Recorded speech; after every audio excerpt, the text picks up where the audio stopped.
तो यहाँ पर से हम लोग जा रहे हैं नेशनल म्यूजियम।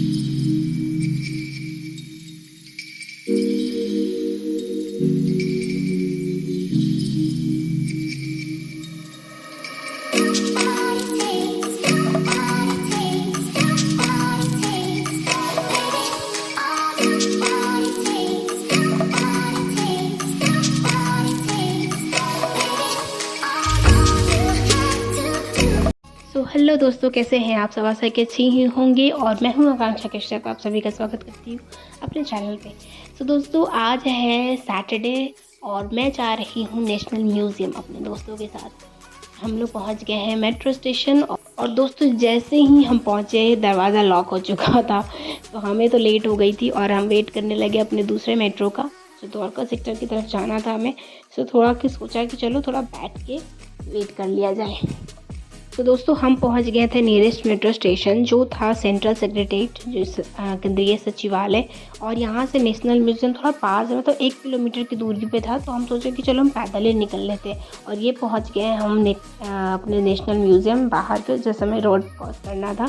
तो हम जा रहे, मेरी दोस्त तो बहुत दूर थी मेरे से, मतलब वो लोग आगे आगे चल रही थी और मैं तो पीछे पीछे चल रही थी उनके। और उन लोग थोड़ा थोड़ा देर पर मेरे लिए वेट भी कर ले रहे थे, बट एट द एंड वो मेरे से तेज़ ही चलते हैं। तो जैसे ही हम गेट नंबर 2 के पास पहुँचे, हमें गार्ड अंकल ने बताया कि आपको गेट नंबर 3 से एंट्री लेनी है। तो दोस्तों, ये सारी चीज़ें ना आपको टिकट काउंटर के पास में ही लिखा हुआ दिख जाएगा, क्योंकि यहाँ पर फ़ोटोग्राफी अलाउड नहीं है। मतलब है तो भी परमिशन लेकर के है, और उसके लिए कुछ चार्जेस लगते हैं, या फिर गाइड मिलेगा या नहीं मिलेगा, कब मिलेगा, कब फ्री मिलेगा, कब पैसे से मिलेगा। तो मैंने सोचा कि चलो आपको दिखा दिया जाए। तो दोस्तों, जैसे हम एंटर करते हैं, मुझे सबसे पहले जो चीज़ दिखती है वो है रथ का पहिया, जो कि आप देख रहे हो अभी के अभी। और ये मुझे बहुत ही अट्रैक्ट करता है, तो मैंने सोचा कि आपको भी क्यों ना दिखाऊं। तो ये नज़ारा आप जैसे ही एंटर करते हो वैसे ही आपको ये दिखेगा, और निकलते हो तब भी दिखेगा। और इधर से हम जाने लगे अपने मेन अंदर, बिल्डिंग के अंदर, जहाँ पर मेनली देखा जाता था। और यहाँ पर बाहर में भी बहुत सारी खूबसूरत खूबसूरत मूर्ति रखी हुई थी, जो कि लिटरली मुझे अंदर से गूज बम्स आ रहे थे, क्योंकि मैंने अपनी लाइफ में, मतलब मैंने बस देखा सुना ही था और वीडियोज़ में ही, पिक्चर्स में ही देखे थे, अदरवाइज सामने से कभी नहीं देखा था। और दोस्तों, आपको बता दूँ कि ये मंडे को क्लोज रहता है नेशनल म्यूज़ियम, तो आप जब भी आना तो ट्यूसडे से लेकर सैटरडे तक आना। क्या इधर ऑडिटोरियम जाने का रास्ता है, वहाँ पे आपको दिखाया जा रहा है कि ग्राउंड फ्लोर पे क्या है और फर्स्ट फ्लोर पे किस तरीके से है और सेकंड फ्लोर पे क्या क्या रखा हुआ है। तो आप यहाँ से गाइड ले सकते हो।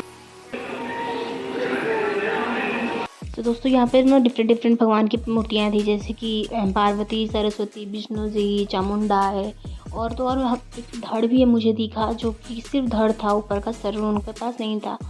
तो बहुत सारी थी और बहुत ही पुरानी 12 शताब्दी 13वीं शताब्दी, बहुत पुरानी थी। ये आई थिंक किसी का धड़ है आधा। किनका धड़ है ये? यक्ष, मेल ट्री स्पिरिट यक्ष।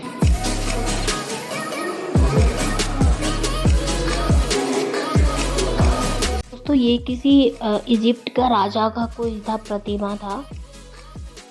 और दोस्तों, ये है हमारी त्रिदेव की मूर्ति। दोस्तों, यहाँ पे बहुत सारी चीज़ें था एग्जीबिशन के लिए, कहीं बाहर भी गई हुई थी, तो वो हम देख नहीं पाए।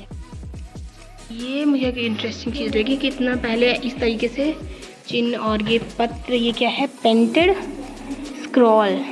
ये है मेवाड़ के राजा जगत सिंह का प्रोटेक्टर, और ये है उनकी तलवार।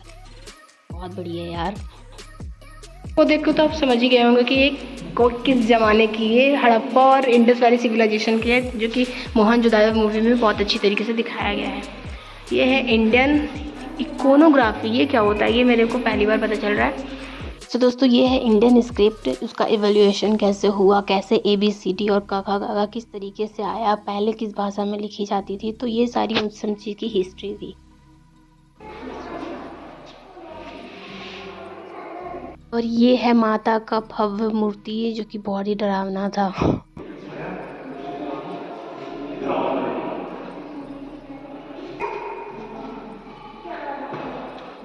फिर इसके बाद हम लोग गए गरुड़ के पास, जो कि विष्णु जी का वाहन है, और बहुत ही ज़्यादा भव्य और सुंदर लग रहा था। थोड़ा डरावना भी था, बट बहुत ही खूबसूरत था।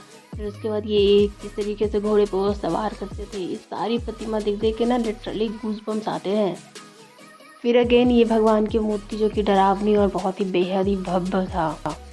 पहले ज़माने का दरवाज़ा जो कि नेशनल म्यूजियम में रखा हुआ है, इस तरीके से लोग पहले बनाते थे, जिसमें बारीकी से काम किए जाते थे, इसलिए वो बहुत ही ज़्यादा खूबसूरत और हेवी हुआ करता था। ये मुझे किसी डोली वोली जैसा लग रहा था, मुझे समझ में नहीं आया क्या, मैंने देखा भी नहीं था। पहले के हर चीज़ पे जिस तरीके का नक्काशी और काम किया जाता था ना, वो इनक्रेडिबल था और वो आज के ज़माने में कभी भी नहीं हो सकता। मतलब आज के लोग में तो इतने सारे चोरी बैठे हुए हैं कि मत बोलो। पुरानी हो जाने के बावजूद भी इनकी एक अलग खूबसूरती है जो कि झलक रही है। हुक्का पीने की चीज़ें। दोस्तों ये जो आप देख रहे हो ना, ये हाथी के दांत से बनाया गया है। ये जो दरबार टाइप का है और जितना खूबसूरत, जितना वाइट लग रहा है ना, और जितनी बारीकी से निकाशी की गई है और सुंदर दिखने के लिए, वो हाथी के दांतों के बलिदान की वजह से हो पाया है। तो ग्राउंड फ्लोर हमने सभी जगह घूमा। अब हम फर्स्ट फ्लोर पे आए हैं, जहाँ पर देखते हैं क्या क्या चीज़ें मिलती है देखने को। Let's go.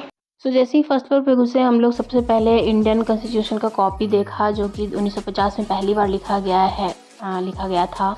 और यहाँ पर फिर फ्रीडम फाइटर्स के पिक्चर्स थे, रियल पिक्चर्स थे, और उनके बारे में कुछ कुछ लिखा हुआ था, जैसे राजा राम मोहन राय, BR अम्बेडकर, बहुत सारी चीज़ें थी।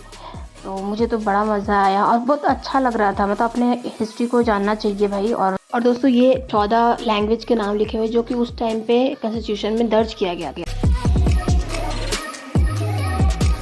दोस्तों ये सारी जो चीज़ें आप देख रहे हो ना, साइन लैंग्वेज, ये सारे हड़प्पा सिविलाइजेशन के टाइम के हैं, और क्योंकि उसी टाइम पे ये सारी चीज़ें चलती थी। देन वे हम लोग हैं जो ईस्ट इंडिया कंपनी के बारे में थोड़ा बहुत जानकारी देखा, देन दिल्ली में क्या चीज़ें हो रही थी, and these are the medals of different countries as you can see. फिर इसके बाद हमने देखा कि पहले के ज़माने में किस तरीके से लोग अब रहते थे और किस तरीके के नाव यूज़ करते थे। तो इस तरीके से ना पोर्ट्रे करा गया था, मतलब रियलिस्टिक दिखने के लिए। और फिर ईस्ट इंडिया कंपनी किस तरीके से आई और क्या क्या किया, ऐसा तो देख के थोड़ा गुस्सा आ रहा था।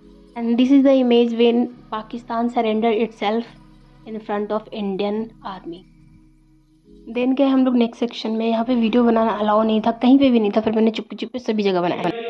पेंटिंग की खासियत ये है कि एक लकड़ी के चैम्बर में कपड़ों को चिपका के बनाया गया है। And these were the ships जो कि पहले के ज़माने में होते थे और इस तरीके से दिखते थे। We are going to the second floor, let's go. हम सेंट्रल एशिया के एंटिक्स देखने वाले हैं।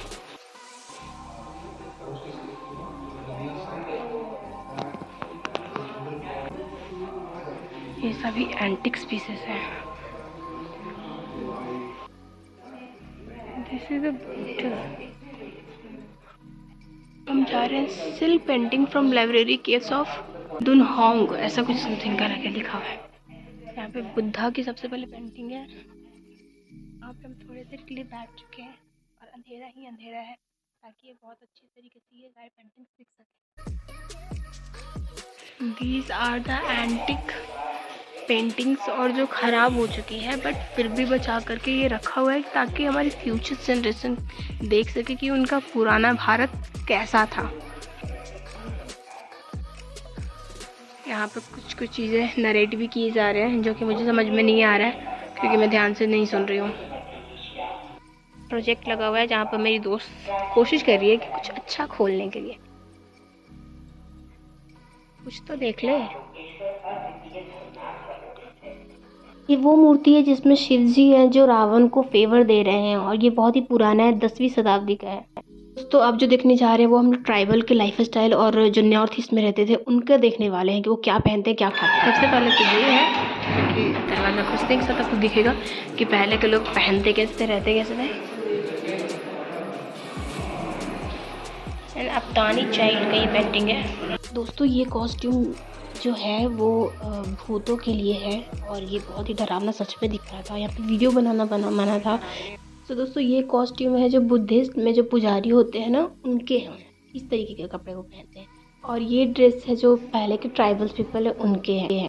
These are the musical instrument of our India. So दोस्तों ये बेसिकली दरवाज़ा है जो पहले लकड़ी की बनाई जाती थी और बहुत ही मजबूत और बहुत ही भारी होता था। तो यहाँ पे मेरी दोस्त तो फ़ोटो सेशन करवाने लग गई।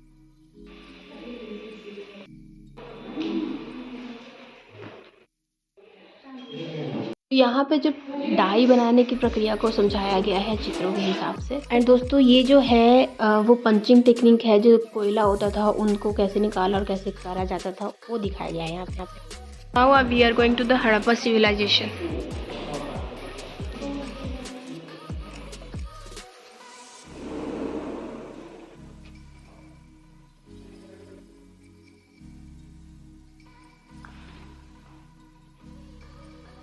दोस्तों ये रियल कंकाल है, किसी फीमेल का है, नाम भी लिखा हुआ है पर मुझे उतना अच्छे से याद नहीं है। यहाँ पे going to the Maurya and Sunga Satavahana art, Maurya के वक्त का ये सारे आर्ट देखे गए थे। These are the arts. Kushan art. These are the Gandhar art. We are going to the bronze sculpture. Kerala का ब्रोंज स्कल्पचर है। एंड दिस इज अ देवी। बात है ब्रोंज की, तब नटराज की ना है तब तो बात ही अलग है भाई। ये तमिलनाडु और चोल इंडस्ट्री 12वीं शताब्दी में बनाया गया था।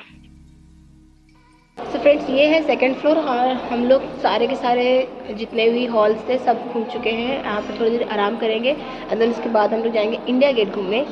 सो यहाँ पर हमारी नेशनल म्यूज़ियम का जो टूर था वो ख़त्म होता है। आपको ये कैसा लग रहा है अब तक का वीडियो, आप मुझे कमेंट सेक्शन में बता सकते हैं। And please do like share and subscribe my channel. अगर आपको कुछ भी पूछना हो स्पोर्ट्स न्यूट्रिशन से रिलेटेड तो आप मुझे कमेंट सेक्शन में बता सकते हैं। So thank you so much and thank you for watching.